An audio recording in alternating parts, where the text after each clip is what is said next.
ቁንጅና ውድድር አስገራሚ ፉክክር ላይ ደርሷል። ኤርትራ ለሁሉ ህዝብ ለጎንኺ ምንድነው ጦርነት ነው ሩት በሉ ሩትን ቮት አድርጉላ። ለምንድነው መንግስት ባይደርስ ለምንድነው ምን አረግነ? አማራ ያለ ኢትዮጵያ ኦሮሚያ ያለ ኢትዮጵያ አይሆንም። ሰላም ውድ ዩቲዩብ ቤተሰቦቼ እንዴት ናችሁልኝ? እግዚአብሔር ይመስገን። የአሽሩካ ቻናል ነው። በዚህ ቪዲዮ ኢትዮጵያዊቷና ኤርትራዊቷ ቁንጅና ውድድር አስገራሚ ፉክክር ላይ ደርሷል። ምንድነው ጦርነት ነው የሚያስብሉ አንዳንድ ነገሮችም እየተሰሙ ነው። አንዳንድ ኢትዮጵያውያን ደግሞ ለኢትዮጵያዊቷ ድምጽ አትስጡ የሚል ነገርም እየተነገረ ነው። ምንድነው እየተፈጠረ ያለው እንመለከተዋለን። የወገኖቻችን ድምጽንና በወለጋ እየተፈጸመ ስላለው ግፍና በደል በዚህ ዙሪያ መረጃ የማደርሳችሁ ይሆናል። አሽሩካ ቪዲዮ ላይክ በማድረግ እንድትጀምሩ በትህትና እጠይቃለሁ። አዲስ የሆናችሁም ሰብስክራይብ ማድረግ አትርሱ። ከዛ በፊት ግን ኢትዮጵያውያን ኤርትራውያን የራሳችሁን ባንዲራ ኮሜንት ላይ አጥለቅልቁልኝ። ስድብ የለም፣ ጨዋታ ብቻ ነው። እኛ ፍቅርና ሰላም ብቻ ነው የምንፈልገው። አሽሩካ ቤተሰቦች ይህን ታውቁታላችሁ። ይመቻችሁ። አሽሩካ የምርጦች ምርጫ ይቀጥላል። ተወዳጇ ሃናን አብዱ ነጠላ ዜማ ለቀቅ ያለው ያለች ነው።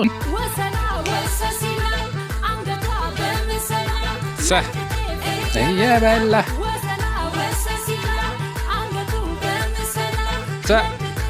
እየበላ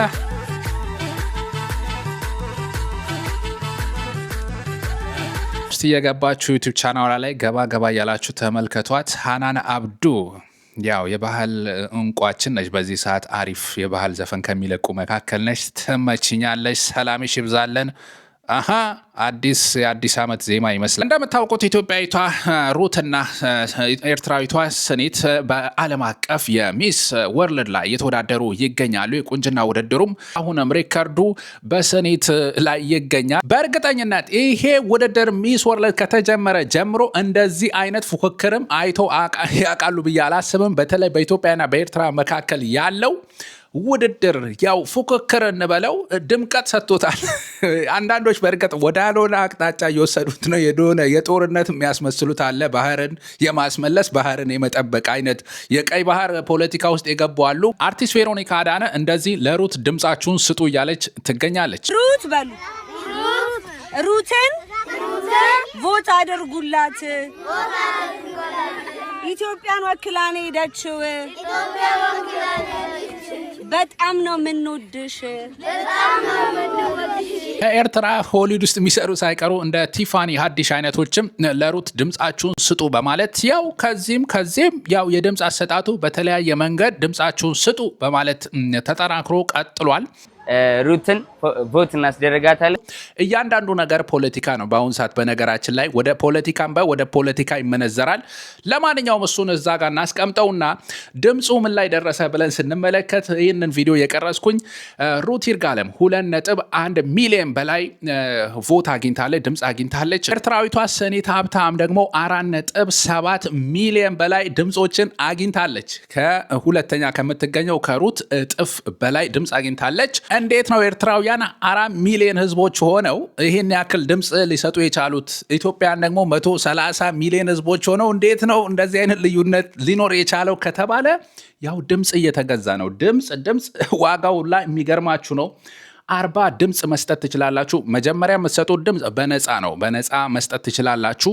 ነገር ግን ከዛ በላይ የምትሰጡት ድምፅ ሲሆን እየተገዛ ነው። ስለዚህ ከፍተኛ ረበረብ እየተካሄደ ነው። የድምፁ ዋጋ ልንገራችሁ። 40 ድምፅ $4 ነው እየተሸጠ ያለው። 110 ድምፅ $10 ነው እየተሸጠ ያለው። ከፍተኛ ደግሞ 6500 ድምፅ መግዛት ትችላላችሁ። ይሄም $500 ነው። ታዲያ በዲያስፖራ ያሉ ዶላራቸውን ፎጭ አድርገው ድምፅ በመግዛት ነው ድምፅ እየሰጡ የሚገኙት ለስኒትና ለሩት።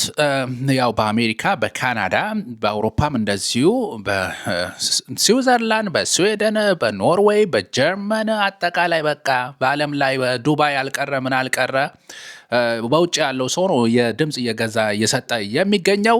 በመሀል ታዲያ የተመቸው ማን ነው? ይሄንን ፕሮግራም ያዘጋጁት የፈነደቁ ይመስለኛል። ሁኔታው ተመቸኝ የሚለውን ዘፈን ጋብዣቸዋለሁ። በዚህ ሁኔታ ድምጽ የመግዛት እንቅስቃሴው ታዲያ ቲክቶክ ላይ የማስተባበርና የማሰባሰብ እንቅስቃሴ እየተካሄደ ነው። ተመልክቷል። ይበልናን ቤተሰብ ግን አብቁም ነገር ከሆን ኮሎ ክሳይ ክንራረዳ በጃኹም ኦኬ አይን ዛረብና ንሕና ኤርትራ ለሁሉ ህዝብ ለጎንኺ ትሕትና ኣለኪ ስነ ስርዓት ኣለኪ በቃ ብኩሉ ሰብ ዝፈትወክ በቃ መዓልታዊ ፖስት ይገብር ነረፍት መጀመሪያ ታው ውድድር ምስተጀመረ አራች ልጅ ስትናገር ራሱ ነው ውስጥ እየተሰረሰረ ነው።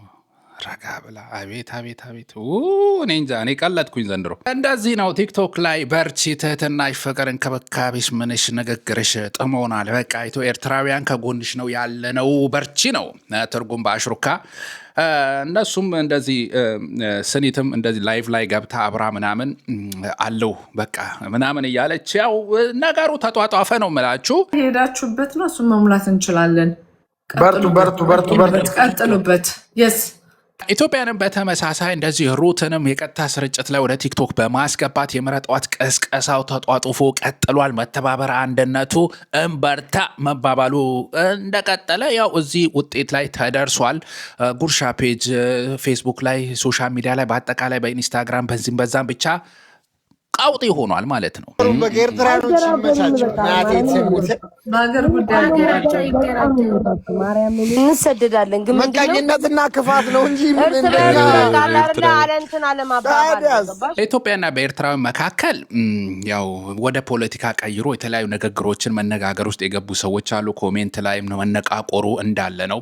አይ እናንተም የእናንተ ምረጡ እኛም የኛን እንመርጣለን፣ ጎረቤታሞች ነን፣ በፍቅር ደግሞ ስታይል በስታይል እናልፈዋለን ያሉም አሉ። ግን ተወዳዳሪዎቹ ምን እያሉ ነው? ሩት እንደዚህ ትላለች። እናንተ ያላችሁ ፍቅር ምን ይመስላል? እዛ ጋር ያላችሁ ሪሌሽንሺፕ እስቲ ንገሩን። አሁንም እንደምታየው ነው። ቅድም እያዩ ነበር። መታ ሰላም ብላቸው ነው ሁሉንም የሚሄደችው። አንድ ጣሪያ ስር ነው የምናድር ያለ ነው። ተከባብረን እኔ ነገር ቢያስፈልገኝ አግዛኝ፣ እሷ ነገር ቢያስፈልጋት አግዣት፣ አብረን ነው የምንበላው፣ አብረን ነው የምንጠጣው። ማለት ሁሉም አክቲቪቲዎች ላይ አብረን ያለ ነው። ይሄ ነው ደስ ይላል። በፍቅር በመተሳሰብ በመተጋገዝ ነው ያሉት። አዳሜስ አንዳንድሽ የኢትዮጵያና የኤርትራ የቀይ ባህር የምናምን ብለው የጀመሩት እነዚህ ቆሻሻ ፖለቲከኞች የእነሱን አጀንዳ ትይዘና ትባላለህ ዝም ብለህ ሶሻል ሚዲያ ላይ አቤት አቤት እኔ እንትና ነኝ እንትና ነኝ አቤት ሰውረን እኮ ነው። ይሄ ምስራቅ አፍሪካ በቃ ተባሉና ተኑሩ የተባለ ይመስል በቃ ብጥብጥ። የኤርትራውያንም ተበብራችሁ ተመችቶኛል። በቃ እች ልጅ አንደኛ ብትወጣም ተበብራችሁ ደስ ይላል። ሲጀመርም በቃ ልጅቷን ብቃት አላት። ስነ ስርዓቷ፣ ንግግሯ በተለያየ ውድድር ላይ በነገራችን ላይ የተለያየ ውድድር እኮ ነው ያለው። የድምፅ አሰጣጥ ብቻ አይደለም፣ አለባበስ፣ ንግግራቸው፣ ሁኔታቸው፣ የያዙት አላማ፣ ከሁሉም በላይ ደግሞ የያዙት አላማ የሆነ ነገር ይነገራ፣ ፕሮጀክታቸውን ያቀርባሉ። ይሄ እዚህ ህዝብ ላይ ይሰራለው። አሁን ስኒት የምትለው ያው በእህቷ ዙሪያ ነው የምትሰራው። በታናሽ እህቷ ዙሪያ ያንን ትምህርት እንዴት አድርጋ መማር እንዳለባት ምናምን እንደይህን ፕሮጀክት ያቀርባሉ። ያዩታል ዳኞች፣ በቃ ድምፅ ይሰጣሉ። እንደዚሁ ሩትም ደግሞ በራሷ ችሎታ በኳሊቲ በድምፅ ውድድር አሁን ቶፕ 5 ውስጥ ነው ያሸነፈችው። በቃ ሁሉም የራሳቸው ታለንት እያሳዩ ነው። ሩትም በሚገርም ሁኔታ አስደማሚ ነገር እያሳየች ትገኛለች። ሁሉም በራሱ ችሎታ አንደኛ እየወጣ ነው። አዳሜ አትባላ ነው የማሰምርልን። ከዛ ኢትዮጵያን ጋር ደግሞ ያለው አጀንዳ እንመለሳለን። ቁንጅናና ፖለቲካ። ቀጣይ ደግሞ ከሰሞኑ እጅግ አሰቃቂ በሆነ ሁኔታ ደረሱልን ጥሪ እያሰሙ የሚገኙት በወለጋ ግፍና በደል እየደረሰባቸው ያሉ ወገኖቻችን ጉዳይ እንመለከታለን። በእውነት አሰቃቂ የሆነ ነገር ከአካባቢው የተሰማ ይገኛል። እናት በግፍ የተገደለችበት፣ ሕፃን ልጅም በመሳሪያ ተደብድባ ከእናቷ ጎን የተተወችበት እጅግ አሰቃቂ የሆኑ ነገሮች እየሰማን ያለንበት፣ የቤተ ክርስቲያን አምድ የሆኑ ካህናት ምሰሶቻችን እየተገደሉ ያለበት፣ በወለጋ ጊዳ አያና በተባለ አካባቢ ግፍ እየተፈጸመ ነው። ንጹሃን ላይ ጥቃት እየተፈጸመ ነው። ምንም ያልታጠቁ ምንም መሳሪያ ያልያዙ አማራ በመሆናቸው ብቻ በማንነታቸው ብቻ፣ እንደዚሁም አንዳንድ የኦሮሞ ልጆችም በዚህ አጋጣሚ ንጹሃን ምንም ያልታጠቁ በግፍ እየተገደሉ ይገኛሉ። ተፈጸሙ ተብለው ሶሻል ሚዲያ ላይ የተዘዋወሩ ካሉ ግፎች መካከል የእኚህ አባት በግፍ መገደል ይጠቀሳል። እኚህ አባት ካህን ናቸው፣ ቤተ ክርስቲያን አገልጋይ ናቸው። ያለምንም ጥፋታቸው ምናልባት ጥፋት እያደርገው የቆጠሩ ያሉት ማንነትና ሃይማኖት ነው። ማንነት አማራ፣ ሃይማኖት ኦርቶዶክስ። እንደዚሁ ሌላ ሃይማኖትም ኖሮ አማራ ከሆንክ ወለጋ ላይ መኖር እጅግ አስቸጋሪ አድርገውታል። ልብሰ ተክኗቸውን አውልቀው ደብድበው በግፍ ገለዋቸዋል፣ ጥለው ሄደዋል። እንደዚሁ አንዲት እናት በግፍ ገለዋት፣ ልጇንም በመሳሪያ መተው ቺን ህፃን ልጅ ይህን ግፍ ፈጽመውባቸው ጥለዋቸው ሄደዋል። በአካባቢው ሲንቀሳቀሱ ከነበሩት መካከል ደርሰው ቪዲዮ የቀረጹትና ያጋሩትን ነው የምነግራችሁ። ይሄ ነው በወለጋ እየተፈጸመ ያለው። ይህ ወጣት ደግሞ ድረሱልን እያለ ይጮሃል። እንመልከተው። ወለጋ ውስጥ ነን እኛ አማራዎች ነን። በቃ ምንም ኃይል እየደረሰልን አይደለም። ቤታችን በሙሉ ተቃጥሏል ማለት ነው። ቤታችን ተቃጥሏል። ንብረት የለንም። ምንም ንብረት የለንም። ለምንድን ነው መንግስት ባይደርስልን? ለምንድን ነው? ምን አረግነ? አማራ ያለ ኢትዮጵያ፣ ኦሮሞ ያለ ኢትዮጵያ አይሆንም። ለምንድን ነው እኛ በዚህ ልክ የተጠላን? እየታረድን ነው ማለት እየታረድን ነው። እሬ መንግስት ያለሽ፣ እሬ በጣሪ ያለሽ፣ ምንም ነገር የለንም። አሁን ደግሞ በከባድ መሳሪያ እየተደበደብን ነው። ሽመልስ አብዲሳ ማለት ነው። ፋል በቃ ጥንፈኛ እያጠፋን ነው ይላል። ጥንፈኛ እያጠፋ አይደለም፣ ህዝብን እያጠፋ ነው። እኛ መሮናን ሁላ መሮናን። ከዚህ ወጥ አውጡን። በቃ አንፈልግም ካላችሁ አጅባችሁ አስወጡ። ተውን በቃ። በእውነት ያሳዝናል። ይሄ ሀገራችን ምን ያክል ጥልቅ ውስጥ እንደገባን አስከፊ ጊዜ። ካህን በአደባባይ በግፍ የሚገደልበት፣ እናት በግፍ የምትገደልበት፣ ህፃን ልጅ በግፍ የምትገደልበት ይህች ነች ኢትዮጵያ። እንግዲህ የደረስንበት ይሄ ነገር መቆም አለበት። ድምፃችንን ማሰማት ማስቆም መቻል ነው። ይህንን ነው ማድረግ የሚገባው። ለወገኖቻችን በግፍ እየተገደሉብን ላሉት ሁሉ ነፍሳቸውን እግዚአብሔር አምላካችን ይቀበልልን። ይግባኝ ለክርስቶስ። ኢትዮጵያን እንዲያውም አንዳንዱ ለሩት ለምን ድምፅ ትሰጣላችሁ?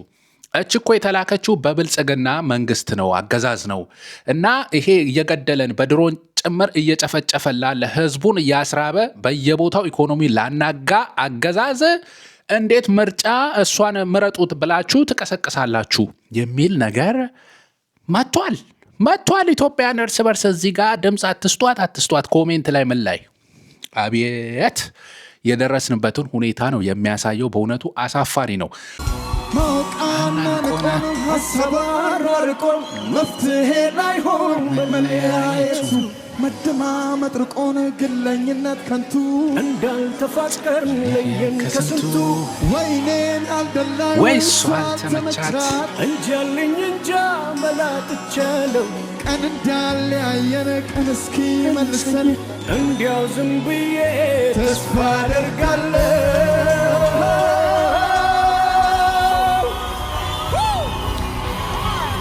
ዋው ኃይሉ መርጋና የኃይሉና የዴቭ ጥምረት በጣም ተመችቶኛል። በዚህ አጋጣሚ ቴል ላይሆን መለያየቱ እየተባለን ነው እንግዲህ ይሰማል። ባንዱም አልጋገረች ማሳደረችን እያደናበረች እኔን ከመረዳት እኔን ከመገንዘብ እጇ ወደ ጥፋት አይነ ወደ ገንዘብ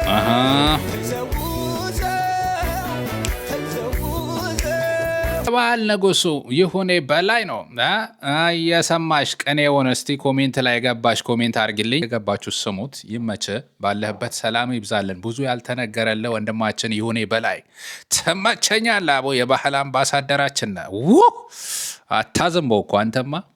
በእርግጥ እነዚህ ሰዎች ምክንያት አላቸው። እንደዚህ ለምን አሉ ማለት አልችልም። ድምፅ አትስጡ ያሉ ሰዎችም ምክንያት አላቸው። ለምሳሌ ወደኋላ ተመልሰን እንመለከታለን። የቁንጅና ፖለቲካ የሚባል ነገር መጥቷል ኢትዮጵያ ውስጥ። ለምሳሌ የአሸንዳ አምባሳደር ተብላ ተሰየመች እህታችን። የአሸንዳ አምባሳደር ተብላ ስትሸለም አሸንዳ የትግራይ ባህል እንድታስተዋውቅ ነበረ። አስተዋወቀች፣ ወዲያ አለች፣ ታወቀችበት እሷም። ከዛ ምን የሆነ ሰዓት ላይ 4 ኪሎ ብልጽግና ገባች።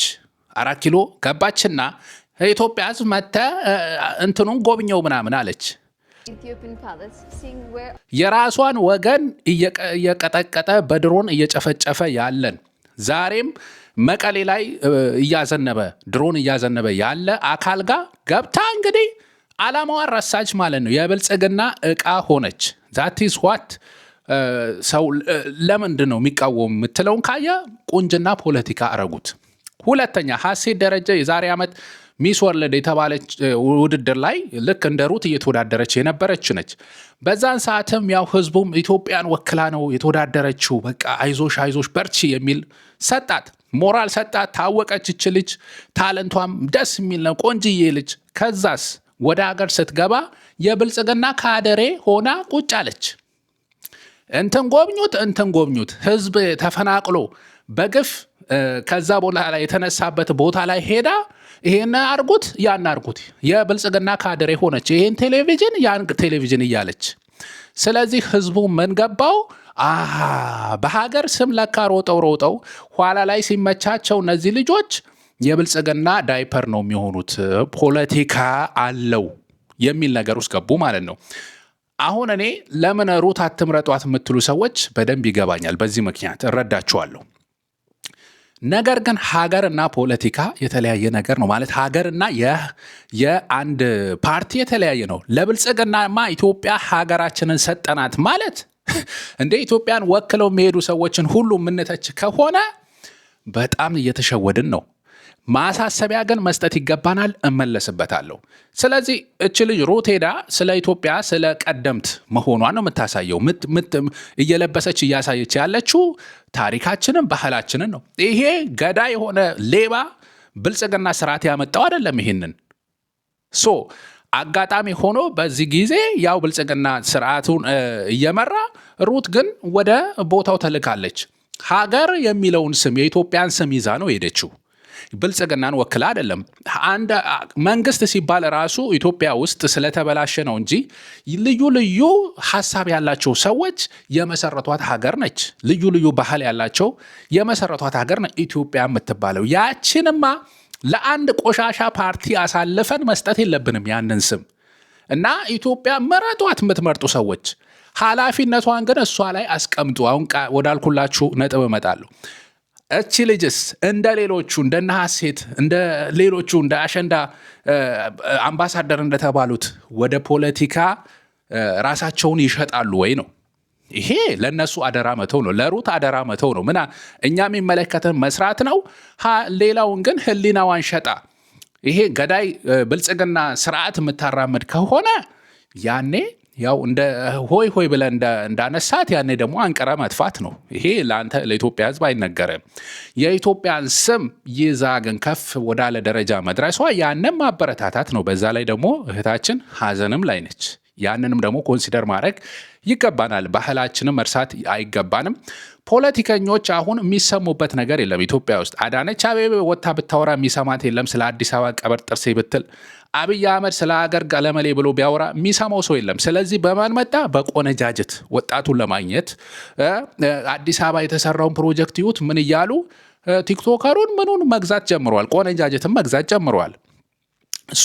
በዛ ምክንያት ያው ሩትንም አትምረጧት ማለት ድረስ አንዳንዶች አረቁ ፖለቲካ ነው ፖለቲካ አይደለም የማለት ነገር ውስጥ የገቡ ሰዎች አሉ። ይሄ ግልጽ ማረግላችሁ ያልገባችሁ ሰዎች ይሄ ነው የኔ አመለካከት። ሀገርና ብልጽግና የተለያዩ ናቸው። ይሄ ገዳይ ስርዓት ቋፍ ላይ ያለ ነው። ይወገዳል፣ ይነሳል፣ ይቀየራል።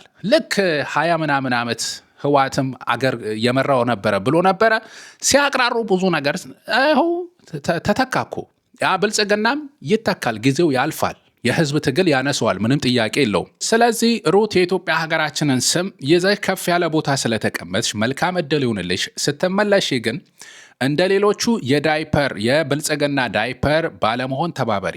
በተቃራኒው የኢትዮጵያ ስም እንዳይነሳ ባህሏ እንዲበረዘ ዓመተ ምህረት እንዳይባል የኢትዮጵያ አቆጣጠር ይባል ምን እያሉ የሚቀባጥሩትን የሀገራችን አይከን የሆኑ ነገሮች እንዲጠፋ የሚፈልጉ ሰዎችን ማሳፈር ነው እንጂ። ስለዚህ አረንጓዴ ቢጫ ቀዩን ኮሜንት ላይ አጥለቅልቁልኝ። ኤርትራውያንም ባንዲራችሁን አስቀምጡልኝ። ማንኛውም ኮሜንት ላይ ደግሞ እናንተ የቀረውን ሐሳባችሁን ቁጭ አድርጉ። ወደ ኢትዮጵያ ቤተሰቦቼ ኢትዮጵያ ኤርትራውያን የምትከታተሉ ሁላችሁም እስከዚህ ድረስ ስለተከታተላችሁ ከልብ አመሰግናለሁ።